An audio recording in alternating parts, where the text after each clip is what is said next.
10月の本番を前に、長崎くんちは6月1日の戸屋入りという行事から始まります。踊町の関係者全員で諏訪神社と八坂神社に成功祈願を行うもので、各踊町が出し物の稽古を始める日でもあります。本番の前の10月3日、各踊町の家々で笠床や出し物に使う衣装や小道具、お祝いの品々などを披露する庭見せが行われます。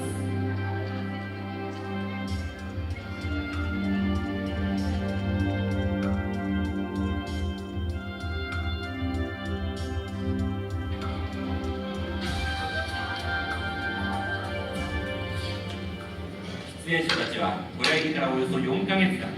毎日稽古を重ねて本番の日を迎えます。